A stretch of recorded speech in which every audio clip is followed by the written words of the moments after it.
एक कहानी ऐसी भी सीजन 3।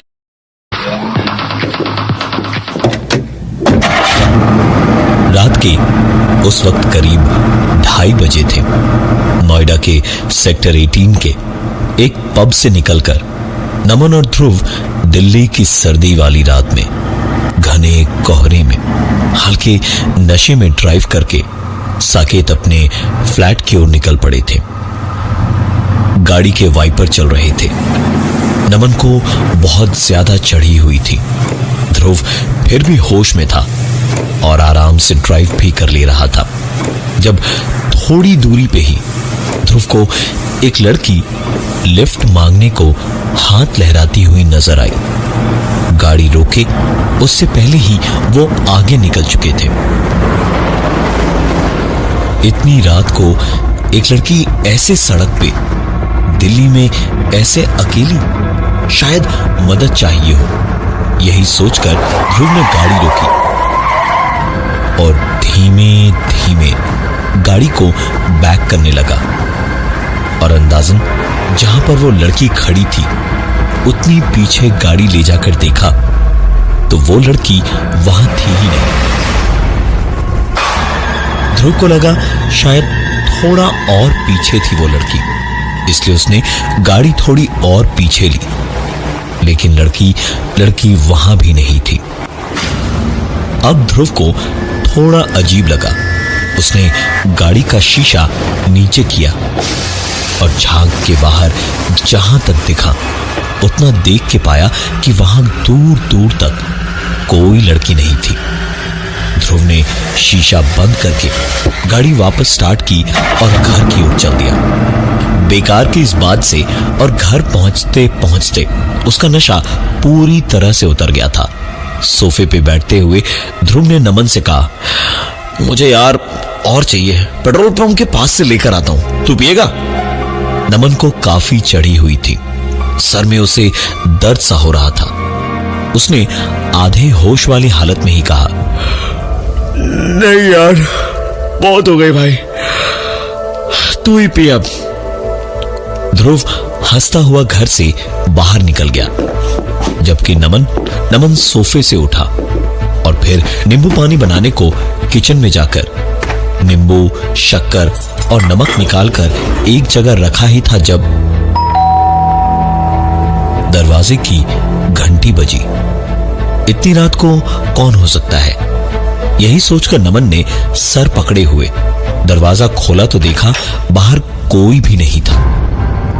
एक झटके में नशा जैसे पूरा उतर गया।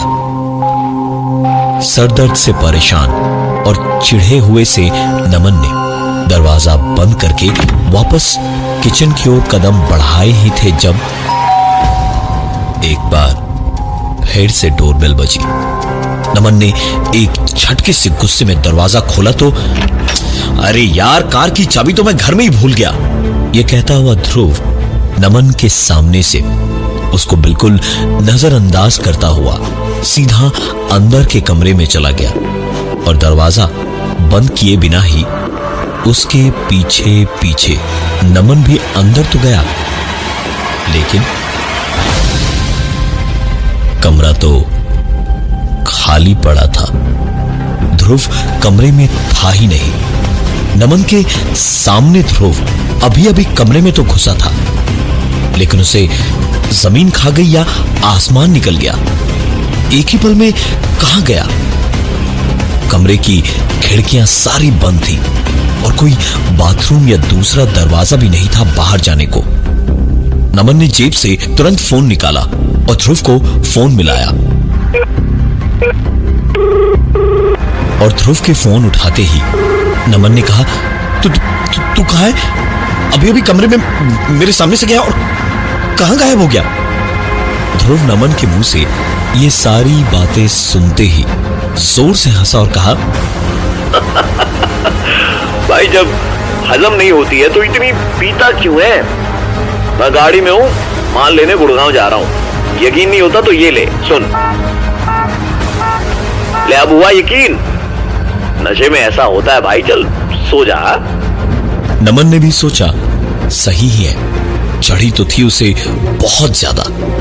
फोन रख के जब वो वापस किचन में जाने को पलटा तो कमरे से निकलकर उसने जो देखा उससे उसका बचा खुचा नशा भी उतर गया और घबराहट ऐसी जो उसके बदन पर चींटियों की रेंगने जैसा एहसास दे रही थी, क्योंकि जो मेन दरवाजा नमन खुला छोड़कर आया था वो बंद पड़ा था और कुंडी अंदर से लगी थी। और किचन में जाने पर पाया जो नींबू पानी नमन ने बनाना शुरू भी नहीं किया था वो पूरी तरह से बना हुआ उसके सामने रखा था। नमन घबराया हुआ तो था, लेकिन डरने या घबराने से ज्यादा उसे अपने नशे से परेशानी हो रही थी।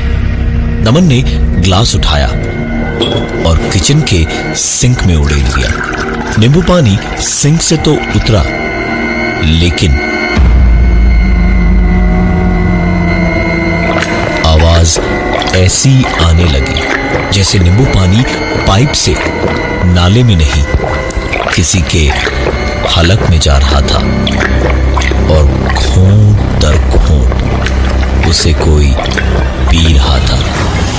नमन के हाथ से ग्लास छूटकर सिंक में गिर गया और वो वहां से उल्टे पांव बाहर की ओर भागा।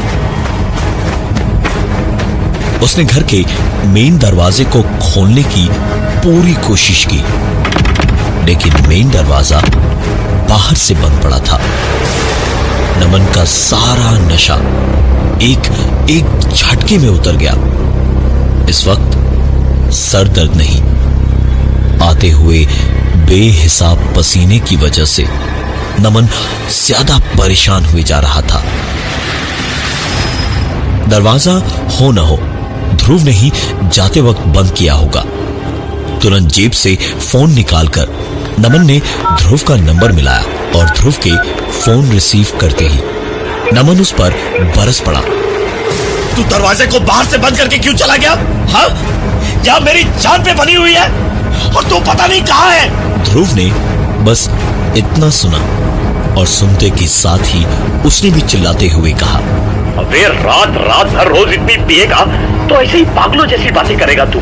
मैंने दरवाजा बंद नहीं किया है, समझे नशेड़ी? और सुन, तू डर मत, मैं 5 मिनट में घर पर।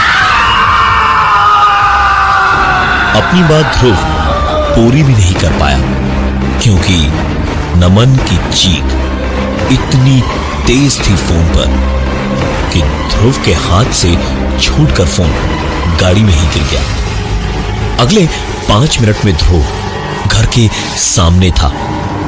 एक धक्का मार के दरवाजा खोला तो सामने सोफे पर बैठकर टीवी देखता नमन उससे बोला,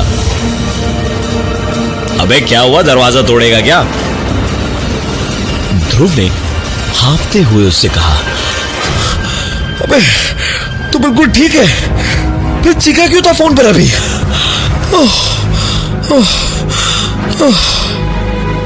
नमन का आधा पिया हुआ घूंट उसने छोड़कर टेबल पर ग्लास रखते हुए कहा, मैं फोन पे चीखा? भाई तेरी तबीयत तो ठीक है? कॉल लिस्ट देख, कोई फोन वोन नहीं किया मैंने तुझे। ध्रुव ने तुरंत अपना फोन निकाला और कॉल लिस्ट खोलकर नमन को दिखाने जा ही रहा था जब उसकी खुद की नजर कॉल लिस्ट पर पड़ी और उसने खुद अपनी आंखों से देखा कि नमन ने सचमुच फोन किया ही नहीं था। ध्रुव ऐसे सोफे पर बैठा जैसे उसके कंधे से बड़ा कोई बोझ उतर गया। नमन ने अपना रखा हुआ ग्लास उठाया और वापस टीवी देखते हुए शराब पीने लगा। यार आइस ले आता हूं, एक पटियाला पीना पड़ेगा। ध्रुव ये कहते हुए सीधा फ्रिज तक गया और फ्रिज के खोलते ही ध्रुव के गले से एक अजीब सी डरी हुई चीख निकली, क्योंकि उसके सामने फ्रिज के अंदर एक लड़की दुबक कर बैठी हुई थी।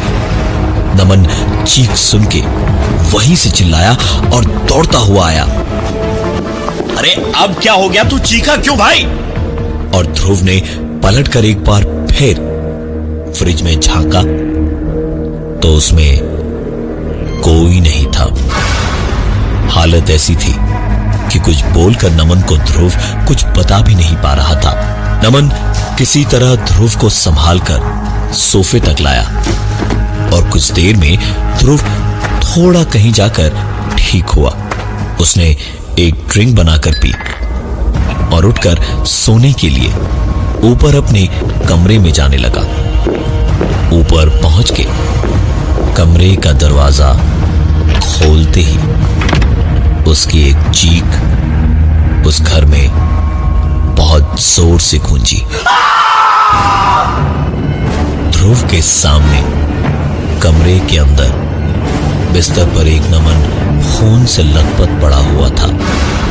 ध्रुव ने पलटकर सीढ़ी से नीचे झांका तो देखा नमन बड़े आराम से मजे में शराब के घूंट पीता हुआ टीवी देख रहा था। ध्रुव ने वापस कमरे में झांका तो फिर खून से लथपथ नमन अभी भी उसके सामने पलंग पे पड़ा हुआ था। ध्रुव का बस चलता तो अभी के अभी दोनों नमन जो उसके सामने थे दोनों को अपने हाथों से मार देता, लेकिन डर, घबराहट और गुस्से इन सब के एक साथ हुए इस हमले से उसे निकाला।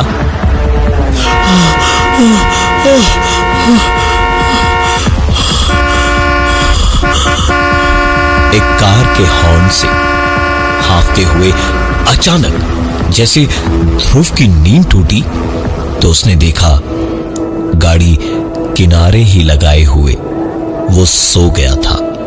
ध्रुव ने अपने मुंह पर पानी के छींटे मारे और वापस गाड़ी स्टार्ट करके घर को निकल पड़ा। सड़क खाली ही थी, ज्यादा वक्त नहीं लगा उसे घर पहुंचने में, लेकिन पहुंच के देखा घर का दरवाजा खुला पड़ा था।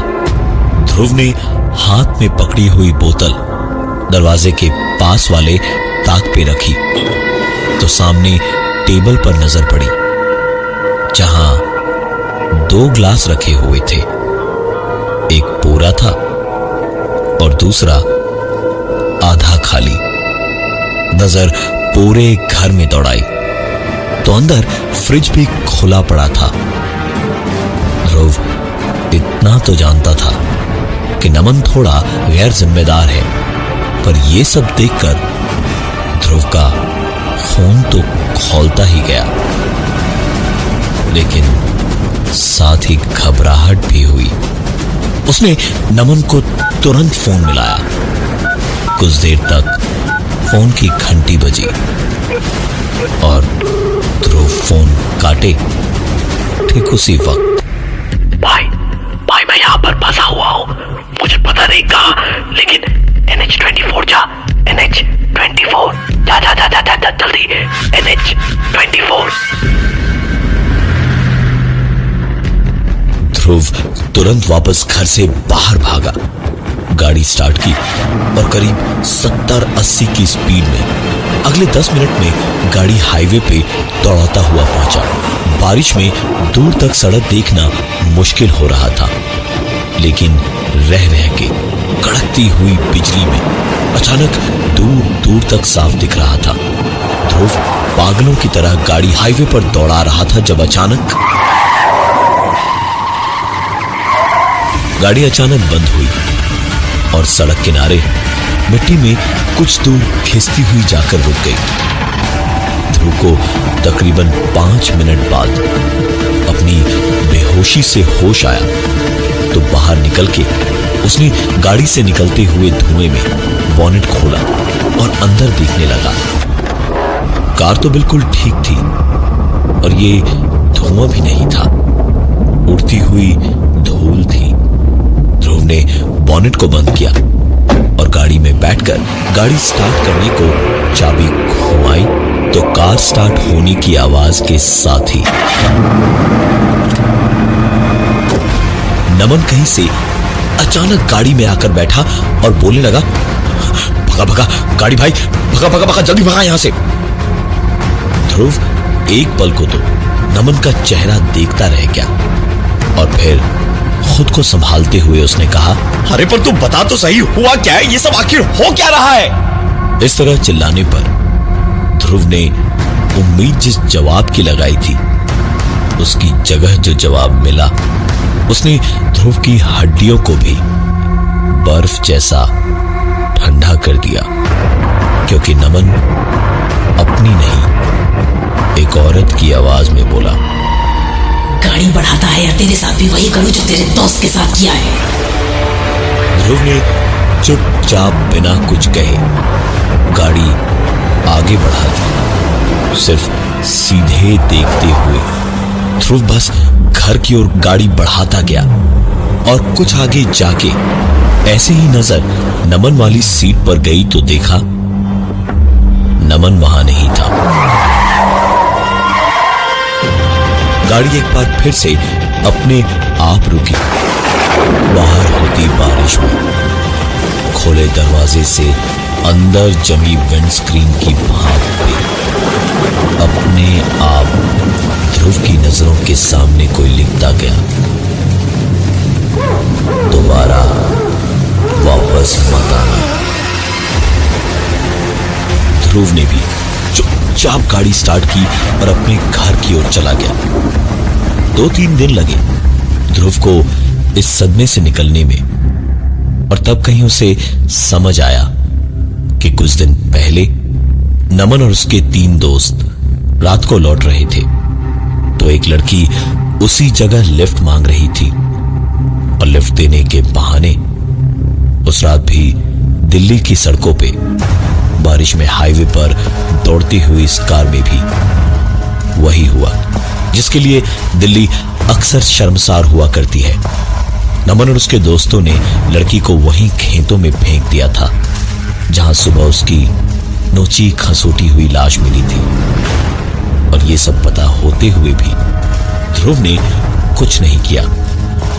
शायद इसकी सजा उसे तो मिल ही चुकी थी, लेकिन नमन के अलावा वो 3 और बचे हैं।